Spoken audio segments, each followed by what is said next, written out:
Welcome to Local Gods. My name is Marco Liu, and you're not James Han. I'm not James. Who are you? Who is this strange person? Hey guys, I'm CL.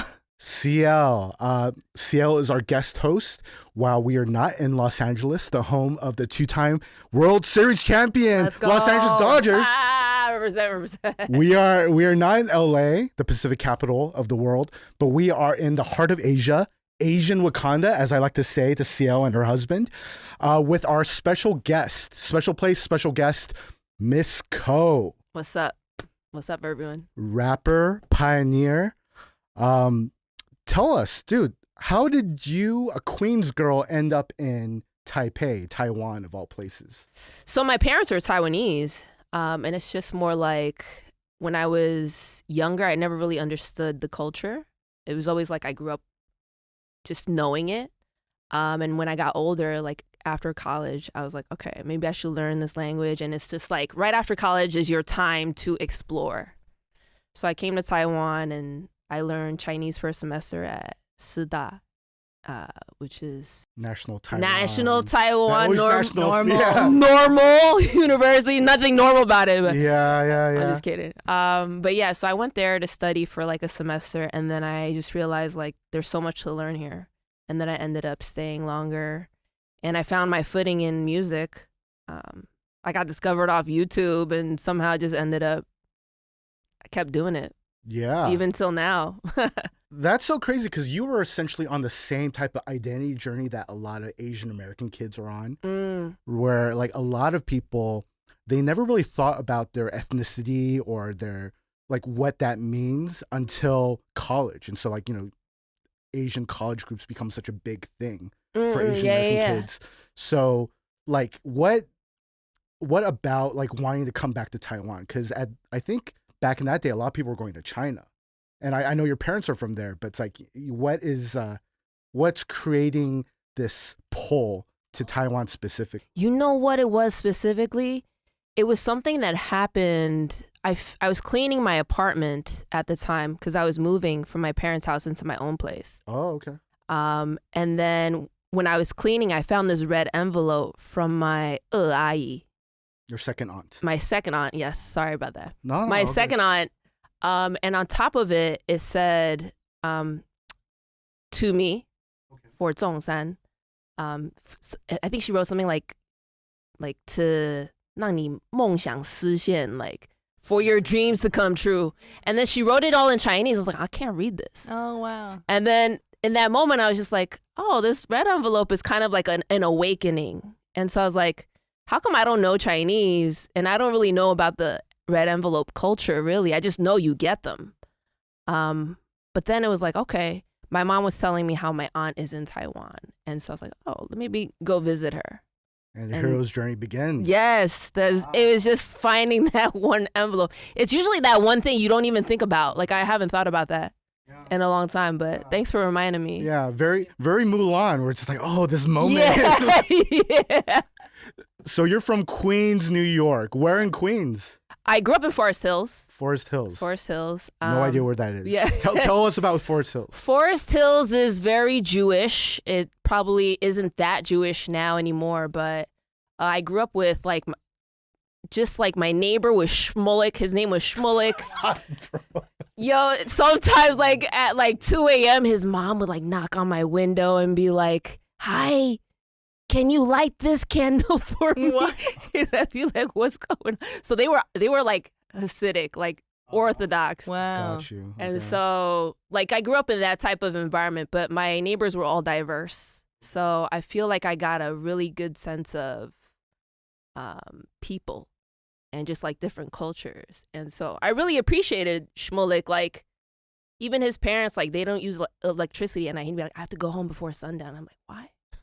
We're in the middle of hockey. You know, like, why you gotta go right now, bro?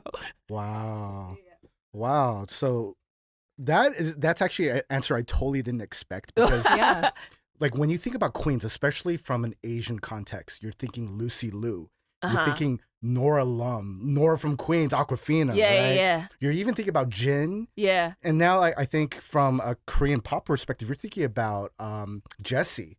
Okay, Like, yeah. These are Asians from America doing it big. Yeah. And it's like, oh, cool, Miss Ko is from Queens. But I didn't think it was that Queens. You know? No electricity. Yeah, Queens. No. Yes. Well, when you live in front of someone who's Orthodox Jew, yes.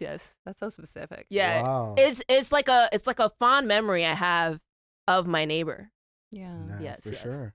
But I feel like the neighborhood in itself was really nice. It was pretty. But back in like even the 90s, it was like hard. Like you just run home. You don't really stay out past dark. So I feel like that wasn't until like after Giuliani came in 96, clean up the city when it was like when you were like, let's go out past dark. Wow. Yeah, it was safer after a while. Yeah. Man. Now we're gonna be going through eras for this podcast. Giuliani, back in the day, around the Twin Towers, America? Yeah, for sure. Yes. Yeah, he was a critical figure. Still is. But on that note, do you think like coming from Queens, coming from New York, that naturally inclines you to become a rapper, to become an MC? I don't know if it's something that naturally makes you do that. I feel like it was more so my environment. Mm-hmm. Like I grew up in Queens, but I went to high school in Brooklyn. Okay. So it was more so like I feel like I got influence from everywhere. Wow. Okay. Yeah.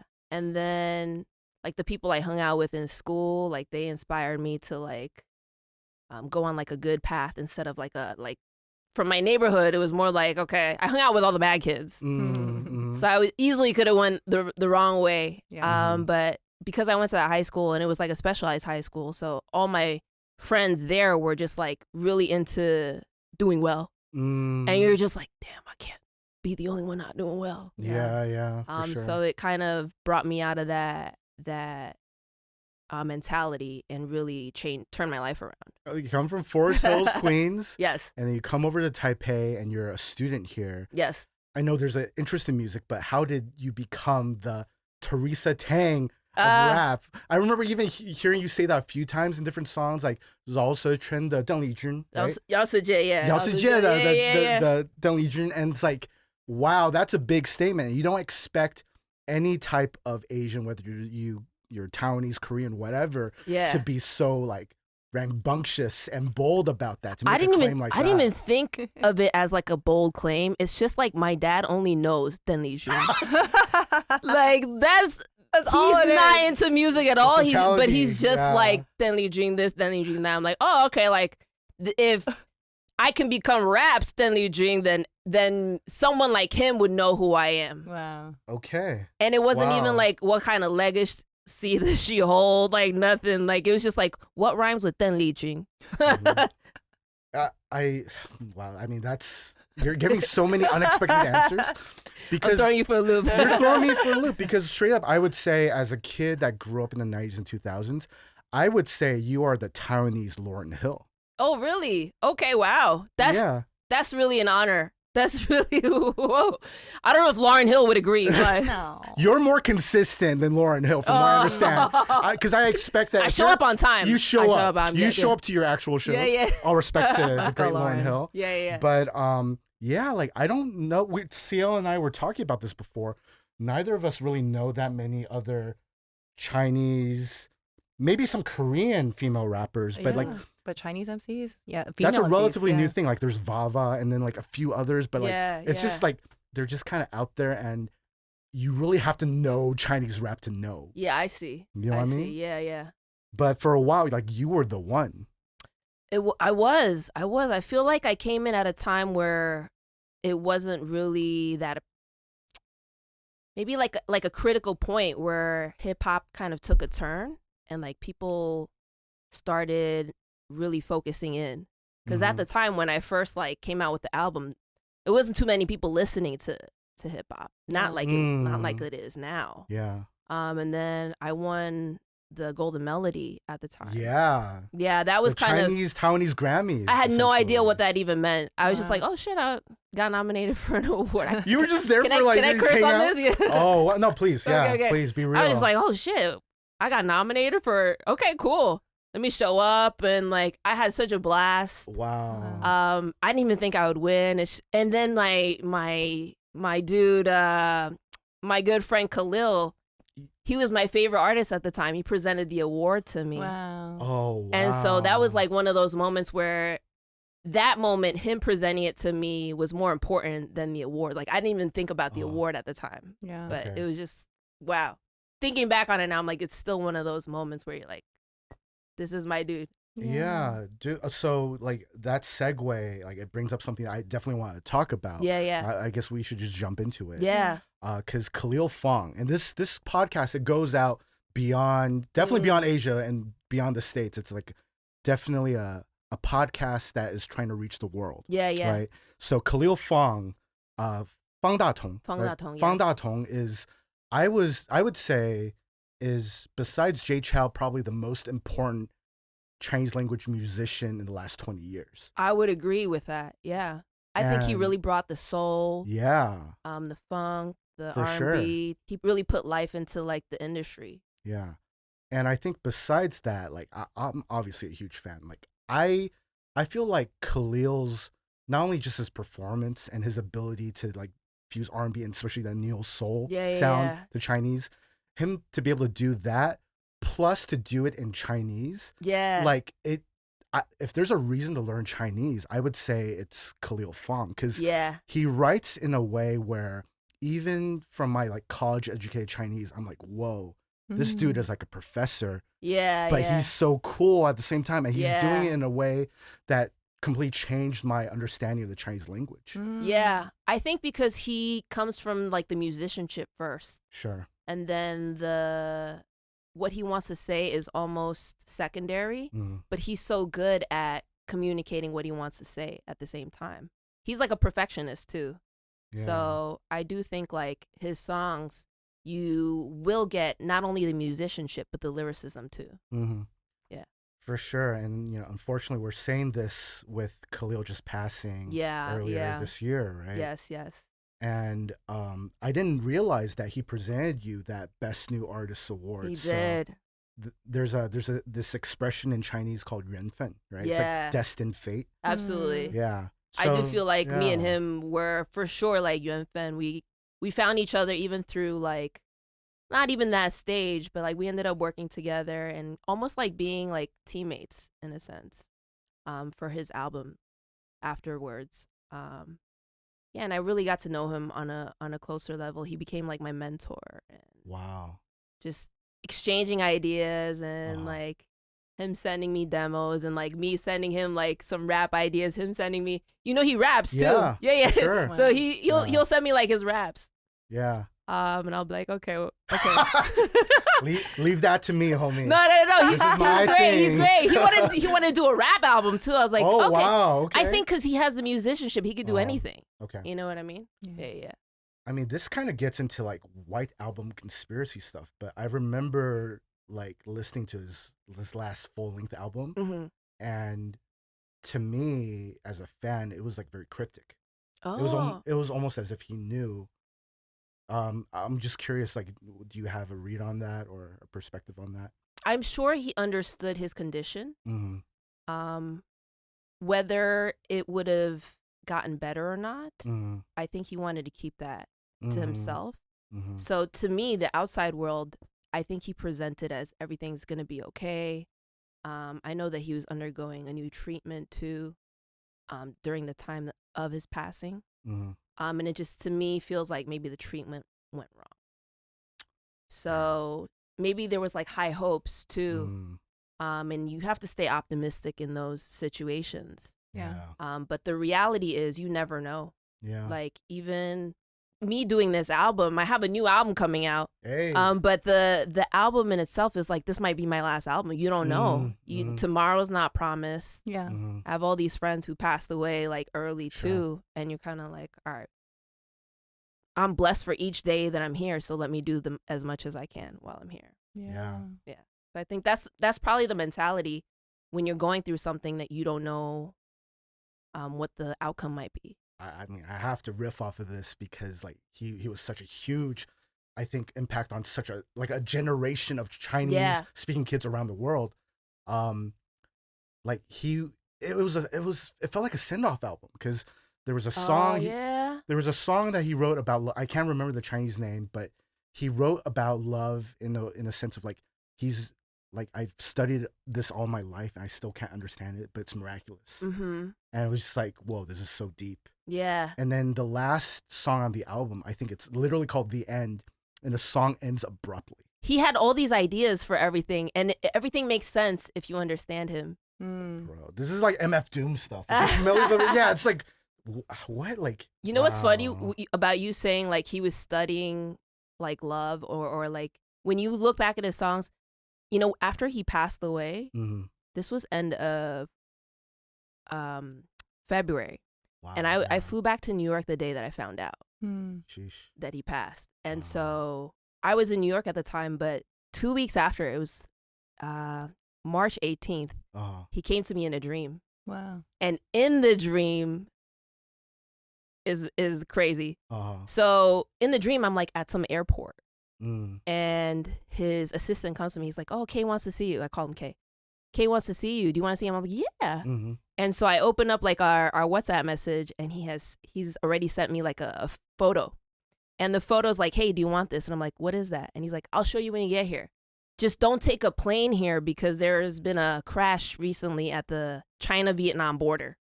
And I'm like, okay. I don't take a plane. I don't know how I get there. This is a dream. But I get there, and so he's like, let me tell you where the plane is. And it's a life-size like map.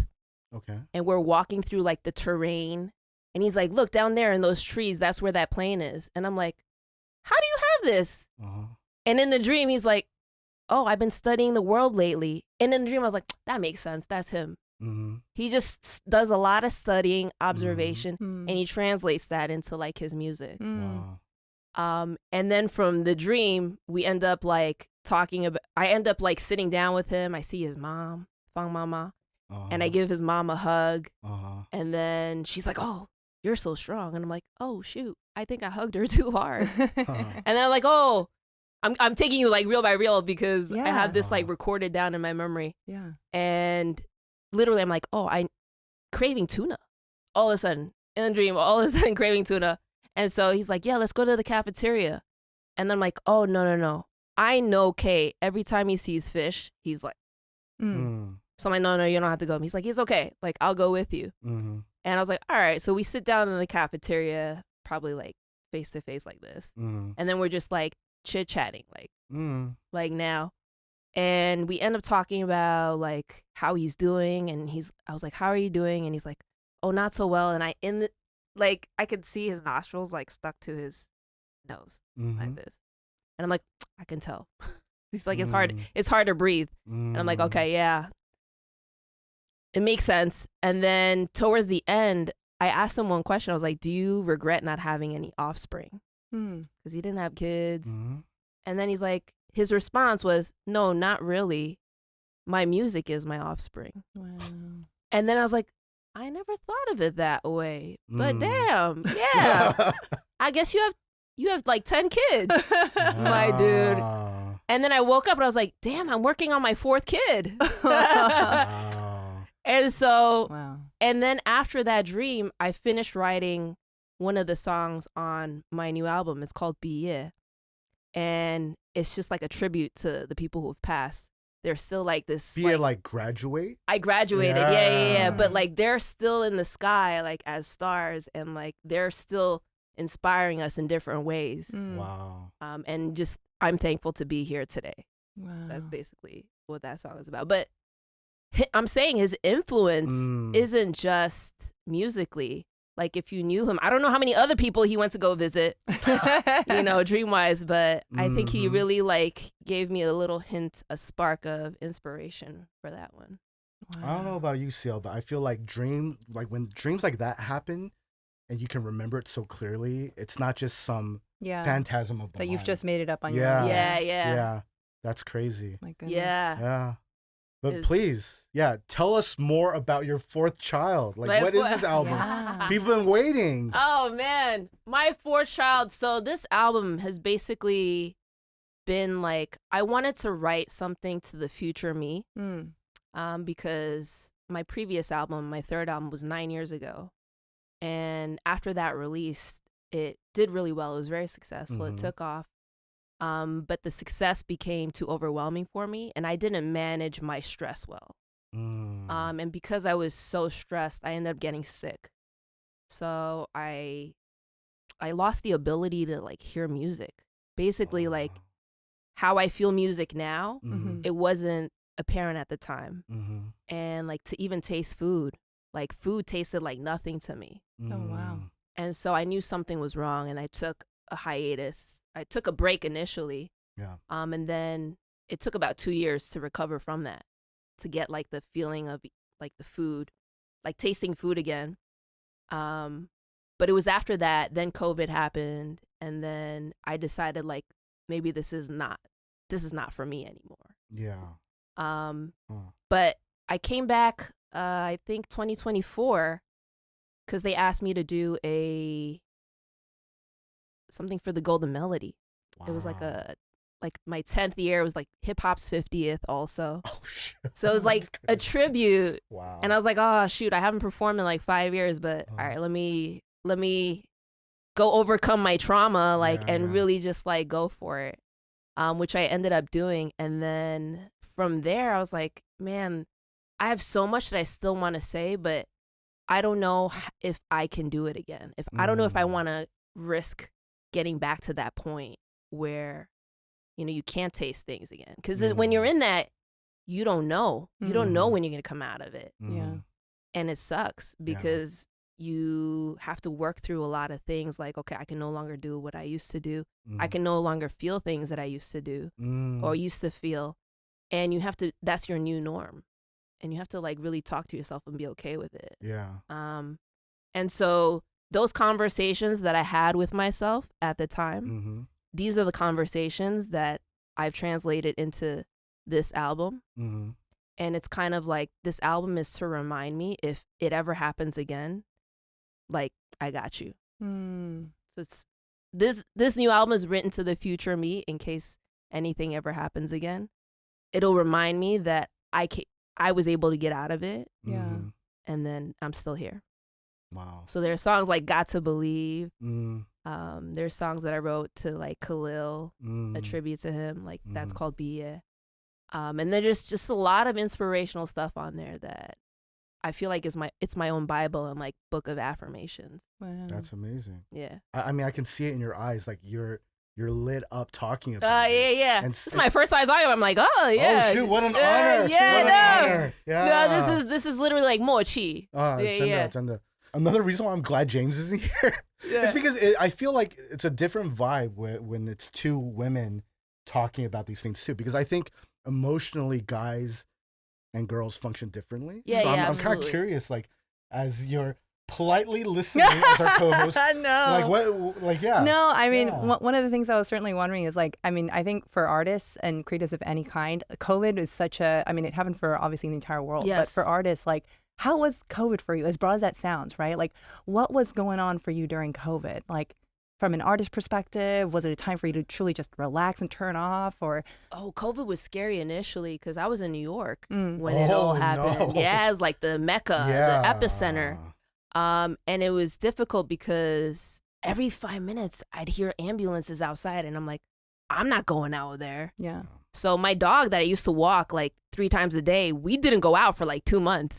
She didn't see the light of day. So like, I was just more so worried. Like we didn't know what was happening. Yeah. And then my friends at the time, like one of his parents, his mother caught it early. And so she passed away and I was like, oh, it hit close to home. I was like, I'm not risking that. I was like, my dad was still going to work every single day. And I was like, I got to get him masks. I tried to do like a lot of community stuff as much as I could.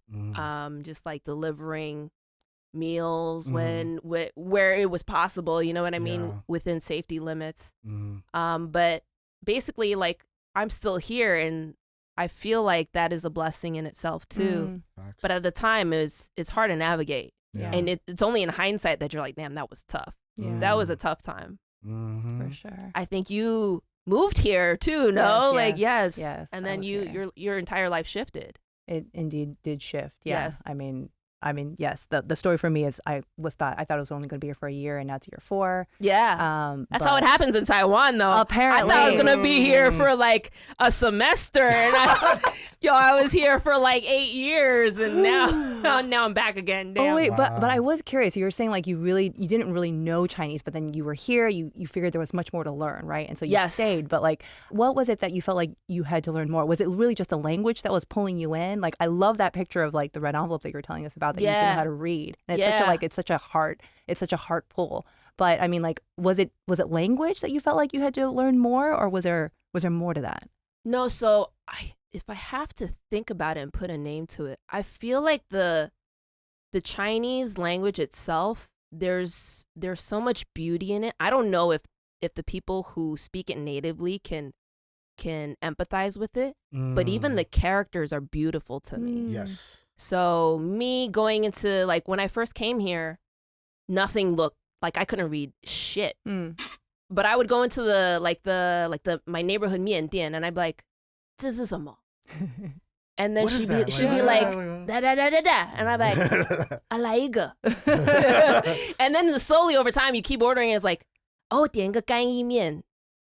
Yeah. 加卤味. Yeah, it's like, you're starting. So what is this? Yeah. So Yeah. you slowly gather like information over time, and you know what it is. Yeah. And then now, like, even looking at the menu, I can read most of it. Sometimes it's harder. Like, there's certain words that don't necessarily make sense.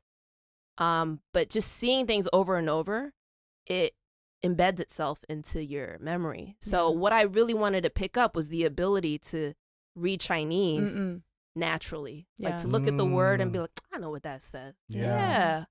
And that wasn't the case when I first came, but it's the case now. Yeah.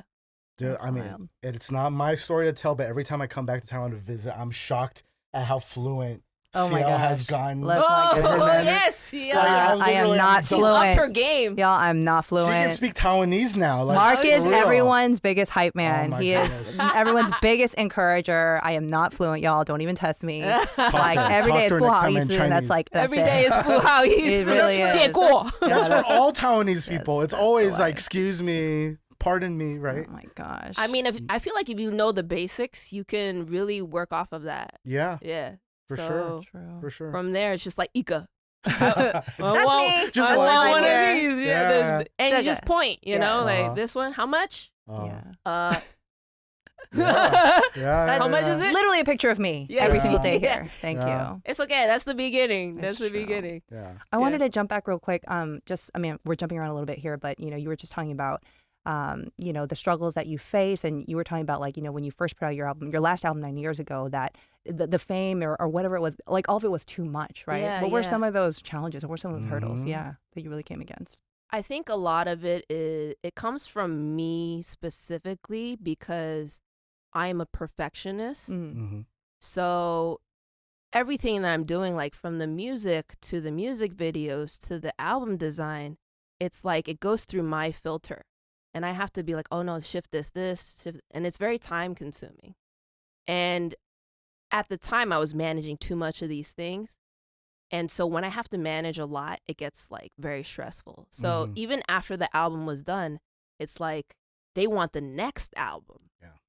And the next album, but your other album just took off, and you're like, I'm in the middle of performing.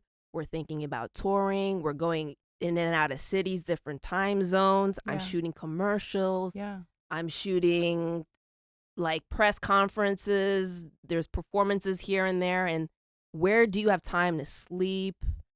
I used to go like just to try and get energy to get like IV drips every week. It's just like you got to keep going, because at a certain point you become like a machine. But that's because at the same time, like, I didn't really know boundaries. It's like, all right, they told me to do this, I go do this. They told me to do this, I go. But I was doing a lot. Yeah. And so when you don't draw your own boundaries, when you don't let people know you can't manage everything, you end up doing it all. And I thought that I was that person that I could handle it all. Yeah. But when you try and handle it all, it ends up just weighing you down, and you don't end up realizing till it's too late. Till like by the time I realized, it was already like, I can't taste food no more. Wow. You know, I was in Korea when it happened, and I was just like, I was at the Four Seasons Hotel. Yeah. Beautiful 5-star hotel. Sure. Flew there, you know, first class. Everything should have felt like great. Yeah. Numb. I had like I went to like a Michelin restaurant. Tasted like the food, nothing. Wow. I went down. I know it tasted good, but like it felt like nothing. Wow. And so I knew like at that time, like something was wrong. Wow. But like later on, like this is years later that I realized at the time what I was experiencing is a form of depression. It's called anhedonia. Anhedonia. And this thing is like when you are so stressed at times, your body shuts down. Like your senses end up being like we're no longer working. Like a permanent panic attack, huh? It might be, yeah. I don't think there's enough studies around it. It's more like a newer term. Oh, I see. But I do feel like I experienced that where I wasn't able to taste what I should. Sheesh. Like now I could taste the food, and it was just like a random Tuesday before Christmas that I made some eggs, and this is 2 years later. This is 2 years later. I made some eggs, and that morning I sit down at my table and I eat these eggs, and I'm like, damn, these eggs are so good. Wow. And they go down, and I start crying. I'm like, these are eggs, like. Yeah. And then I put on music, and I'm like, I put on like FKJ. I was like, oh my God, this is so beautiful. Wow. And it's just one day you get it back, and then you never really want to let it go after that. Like you want to hold it, like you're grateful for every moment that you have that. Yeah. Jeez. This is like such a interesting perspective, because I think we're used to, as consumers, are just going.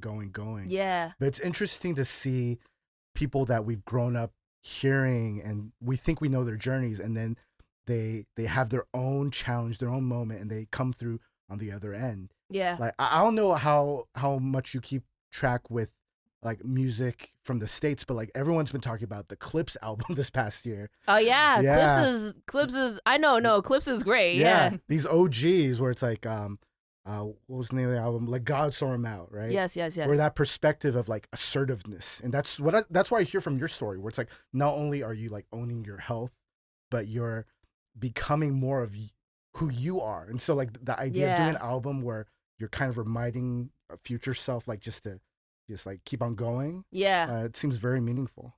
Yeah. I think I've learned through like going through the ups and downs. This is natural, right? But sometimes like when you're down here, it feels bad. Like at that time I didn't want to share it, so I completely disappeared. You know, I feel like I didn't want people's pity. I didn't want people feeling bad for me. Yeah. It's just like once I got out of it, then I could be like, oh, what was that? You know? And then looking back on it now, it's like that was so important to go through and to come out from, because now I know what that is.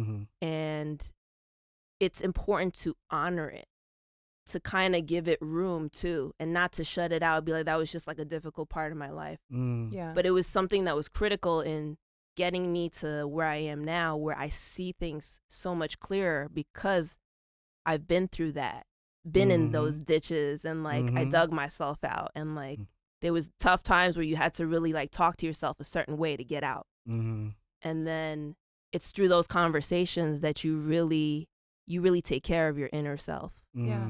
And then through taking care of your inner self, I think you get to a place where you really just can accept. I feel like the acceptance is where the true peace comes from. Like the inner peace that I have now is because I've gone through everything and I've accepted it. And like it's a part of me now. And I'm just here to talk about it. Like there's no shame in going through depression. There's no shame in having like things happen to you where you got so down where you couldn't do anything. Yeah. And so that was me before, where I was a little bit more ashamed of it, but now I'm like, I own everything. Yeah. Yeah. How much of that would you say is cultural and like industry specific? Because I feel like, especially we've had guests on like Kevin Wu, who is a K-pop band member. where he's gone through stuff, and it seems like very common in the K-pop music industry, where people get forced into a corner, and then some people they don't make it out. Do you feel like there's a similar thing in Taiwan or in the Chinese-speaking world as well? Maybe, I can't say specifically, but I feel like in being here for so long and seeing like their educational system, there's a lot of emphasis placed on comparison. I see. Yes. You know, and there's a pressure there if you don't do well. Like if you don't make it to the top school, if you don't make it to the top college, it's almost like you're viewed differently. Whereas I didn't grow up with that. You know, my father tried to instill that in me. He's just like, you're gonna be you're not like little Timmy, you know, my friend's son. And I'm like, I don't care though. And the thing is, I think it's up to the person's personality, individual personality. Because if I was someone who really valued my father's outlook on me, it probably would have like killed me. Yeah, it would have been like, I probably would be like doing drugs or something, like something to escape the... In response to that, yeah. Yeah. But for me, it was more like, you know what? You can have your opinion, but I kind of know what I want to do. And I know where your opinion stands because you're of a different generation. So I think empathy and understanding is important in not letting the outside world really affect your inner world. Yeah. I think it's harder here in Taiwan because it's such a collective society. It's not really like you're taught individualism in the same way that you are in the States. Yeah. So I have my own individualism from my own upbringing, which is probably, it really stands out here because everyone's more collective. Like they follow each other and who's doing what, let's do that. Whereas I don't really think in that way. And I think that is a healthier way for me. And I do feel like it could be a healthier way for others, but you never know. To each their own. Yeah. Yeah. But I think it's so important that like you're a female rapper and yes, like you're so well known here and outside of Taiwan as well. But I think for females to even hear that, the fact that like you're going through and saying, I'm meeting the pain and I'm meeting what I'm going through and I'm willing to address it, dialogue with it and accept it. And for you, that comes out in the form of your album, your art, you know? And so I think it's so interesting. Yes, Taiwan is a collective society where individualism isn't necessarily like the flag that everyone holds on to. Like there's an opportunity for people to know like this is possible. This is one way to really move through life. And that is ultimately what's so beautiful about art. It's not like you're, you know, saying this is, you know, who I am. This is what I'm meant to do necessarily to inspire people to have those thoughts. But what I find so beautiful is like you're just being you and you're living your life and you're moving through it. And this is how people get impacted anyway. You know? So it's so powerful. It's so powerful that you get to share that. I feel very fortunate. And that's why I think like even me coming back now, it's not really my own doing anymore. I do feel like it's, you could say like the universe has given me this, has manifested it for me so that I can kind of come back. Because like who can do an album after 10 years? You know what I mean? Like who's going to invest in it? Like, I don't know. Like you and the Clips apparently. Yes. Let's go. Yeah. No, but it's been a blessing to be received, to be able to come back and to be able to do an album and to have people still willing to work with you and invest in you and get to this point of like where I can see the ideas out and like really realize everything. Teresa Teng of Rap. Okay, so for people that might have heard of you or they're learning about you for the first time, how would an OG like you kind of introduce them to your catalog where it's like, okay, oh, this is me, this is Miss Ko, and this is the new Ko that's coming out with the new album? Let me think. So I guess like for my first album was more like having fun, just learning Chinese. It literally goes from like English songs to Chinese songs. What's the name of the album? My first album was called Knockout. Knockout. Yeah. That's the one that won the Golden Melody. Sheesh. Wow. And then so that one I worked with a good buddy of mine. His name is Danbao. Oh yes, Soft Lippa. Soft Lippa's the man. Yeah. Shout out to Soft Lippa. And he really made the sound of that album. Okay. So we had fun doing that album. Uh-huh.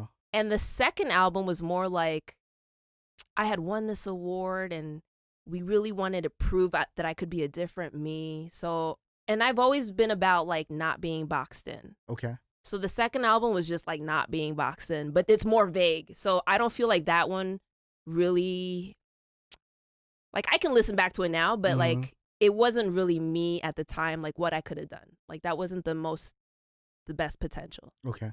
And so I left to go back to grad school after that. True. Wait. Yeah, you're saying you're not high achieving Taiwanese American. Yeah, but you did grad school. No. You know why? My father, he still wants me to he still wants me to get a PhD. Oh, like course, every good I know, Asian dad. I'm 40. He's just like, you can get a PhD now still, you know? Yeah, you can do it.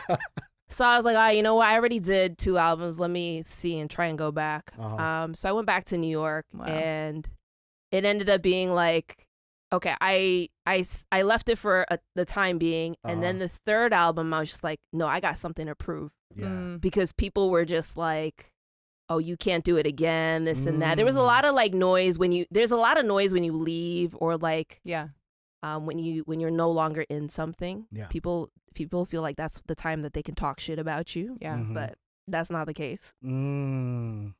And I feel like I had something to say to the people who were really making all that noise. And so that third album, Queen of Queens, was just like, I'm back, bitches. Yeah. And you can't stop me. That's right. And then I stopped myself. But that's what a real queen does. Yeah, time out. She can call when she wants to call it, okay? That's real queen moves, for real. Yo, but you know what? Up until then, I feel like I had something to prove. Yeah. And I had like a chip on my shoulder, like, oh, you know, because people would say like your Chinese is not that good, and that really affected me because I know. But a part of me was just like, I could still get to do what I do, even so. And now this fourth album is like 10 years later. It's just like, yeah, my Chinese isn't that great. I mix it with English, but I think I do a damn good fucking job, and it's still fucking bomb. So I own it. I own it now. I appreciate it. I do think like all feedback is important to try and understand how everyone kind of looks at it differently. But it shouldn't necessarily, like, the core me is I'm so grounded in what I know about myself and who I am that you can say anything to me nowadays and I'll be like, okay, sure, that's your opinion. Yeah, sure. I agree with you, actually. You know, like, you're sure. To some extent, yeah, sure. Yeah, I do suck. Whether you're talking about No Love or the worst pizza in Taipei, yes. right? I've talked about it all. I've talked about it all, yeah. Wow. What do you feel, again, as an OG, like a true godmother, pioneer of rap and Mando pop in the Chinese language, like music field?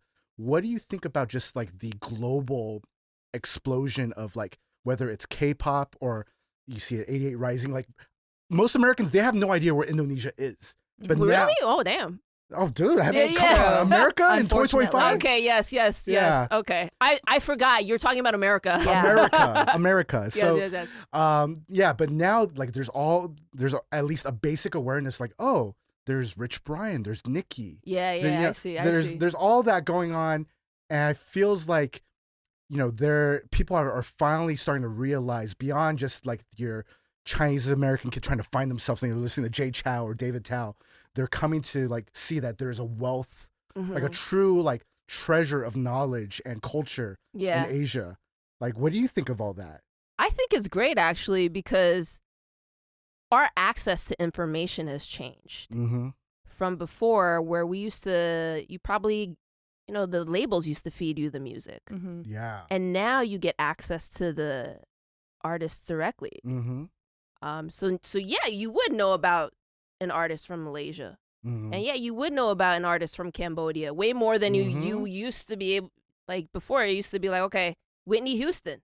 That's all that's being pushed right now. That's all you know. But now you can go based off of your own interests. Yeah. Find what it is that you want. And the more, yes, it's more saturated in a certain sense, but then there's like something for everyone. And I do feel like in that pocket, everyone has their niche. And so everyone can be seen in a certain way, which is important because everyone has a story. Yeah. And you get to share what you want to say. And I feel like the world is just abundant. Mm-hmm. So there's no competition amongst people. Like maybe you get less here, you get less here. But it should be that everyone gets their equal part based off of what they contribute. You know what I mean? And so I do feel like the more people that contribute to it, the better it is for everyone because you do get access to so much. Just think of like where music has changed. Like there's so many subgenres now. Yeah. I listen to so many different songs where before it used to be old school. You know, now I listen to like electronic jazz, you know, and it's just like, I love that that came up. Yeah. You know, would I have found that before? No, like, but I love it. It has been a true journey and trip Yeah. to have Miss Ko Yes. Yeah. on the podcast all the way in Taiwan. What an honor. We have a gift for you thanks to wow. our friends from 1587 Sneakers. Oh, wow. Okay. CL, if you I love wouldn't gifts. mind grabbing. Yes. My love Sorry, language okay. is gifts. Yes. 1587 Sneakers is an Asian American founded sneaker brand with the best made leather in the world. Yo. So this is your pair. Yo, let me see these. These are some exclusive Yo, local let me see GODZ these. pair. Oh, wow. yeah. They're clean. Yes, they're Okay. super clean. Nice. Thank you so much. Absolutely. I'm going to put these on later. Yeah, 1587 is named after the first documented year Asians have been around. But I personally believe that first time Asians have set foot in America. Oh, is that what 1587 is? Wow. It's actually Okay. 1421. And we Whoa. can talk about it in Oh. future Oh, episodes. Mark the would know. history. Mark would know. Oh, I Yeah. want to be a guest host one. Let's do it. But we always like to finish our shows with 3 questions. Okay. And we're doing 3 brand new questions for season 2. So, CL. Yeah. So the first question we like to ask is, who is your local gods? Or like, who do you feel like is underrepresented or underrated, you know, that people should know about? Oh, shoot. My local god is Gummy B. Gummy Do you B. know Gummy B? Tell us. Okay. that's a Gummy good B is a local rapper in Taiwan. Yeah. And I think he's probably one of the best in like the past, like maybe he might be the best. cut. Wow. Yeah. His flow, the way he uses Chinese, he can use English as well. He's on my album as well. Okay. More reasons to listen. Yes. Yeah. And he's just great. He just released a new album as well. Okay. So Dang, I have to everyone check can him go out. listen to that. Mhm. Yeah. Okay. You can check him out. He's for sure a local god. For Sheesh, sure. Okay. Nice. For sure. Okay. Okay. And then our second question is, what's your favorite restaurant anywhere in the world and what's your order? Oh, snap. Now that you got your taste back. Yeah. Now that Yeah. okay, Yeah. okay. My man Mark got jokes. Mm-hmm. Let me think about Oh my. Not intentionally, but yeah. So in New York, there's a spot called Cisiamo. Oh, okay. It's Italian, Uh-huh. and they have this onion soup or this onion tart. Mm. I hate onions. Mhm. Ooh. Onions are disgusting to me. But I don't know. I tried it by mistake one time, and I was like, "Whoa, what is this?" And my friend was like, "Onions." I'm like, "Oh, but it's so good." Hmm. So the onion tart from Cisiamo. Sheesh. Okay. That's how you know they're doing good when you take Yeah. a food you Yo, hate. yes, Yeah. yes. And then our third question is, what is your favorite album of all time and how does it speak to you? Oh shoot, favorite album of all time is Miseducation of Lauryn I Hill. knew it. I had a feeling. I had a feeling. It's Woo. how does it speak to me? Like I heard that album in high school, Mhm. and that's kind of what inspired me to start writing. Mhm. You know, before that, it was like listening to Tupac. Tupac, his song Changes. Yeah. When I first heard it I saw it on TV, I cried. Mm. It's like a 10-year-old crying, you know, Mhm. like. Mhm. And so that was the moment I realized music had the power to move people in that Yeah. way, without you even knowing anything about the song or Mhm. like the artist. And then the Miseducation of Lauryn Hill, like I listened to that album from start to finish, and it's just like there's so many lessons on that album, and musically it takes you to a place where like no other album has taken me ever. Yeah. And even to this day, Lauryn Hill, if she has a concert, I still show up. Wow. Like I wait the even if she don't show up. I wait. Yo, so there was a show in Brooklyn. There was a show in Brooklyn one time. It was free. It was like at Wingate Park or something. Yeah. And she showed up. I think she was supposed to show up at like 6. Oh, There's no way that was happening. Yeah. And she didn't come on till like 10:30, and she said she just got off the plane, and people were booing. They're like, "Fuck you, Lauryn." And then she started singing her like new stuff. I'm like, we don't want that new shit. We want the whole shit. I was like, y'all are so disrespectful. Seriously, you are not real fans. Like, go forget home. This. I was like, these people. Lauren, don't hold no free concerts. I'm telling you. Truly. And you don't show up 4 hours late, but you know. It's Lauryn Hill. Yes. Come on. I went to the 25th anniversary of Fugees. Oh. Wow. Or the 25th anniversary of her Miseducation of Lauryn Hill, that concert, that was great. She brought out the Fugees. I was dancing. It just like brought back so much memories. So got it. That's the album. Okay. That's the album. Okay. Love it. Well, for people that don't already know who you are, how can people find Miss Co online? And how can anyone find anyone? Go chat GPT me, dude. What you mean? How can you find? Yeah. No, yeah. So I mean, I got Instagram, Facebook. I don't have anything else. So if you want to find me, you can go through the proper channels. And the name of the album again? The name of the album is Soul Food. Oh, Soul Food. Okay. Yeah, cook it up. Nice. Love it. All right. And then again, thanks to All Around You Studio. Thank you. Thank you, CL. How can people find you, CL, or do you not want to be found? Oh, my gosh. Do I not want to be found? Just my Instagram handle, @CLETCIELLE. Great. And we will be back in Los Angeles. Well, hopefully we'll be back in Los Angeles. We'll see.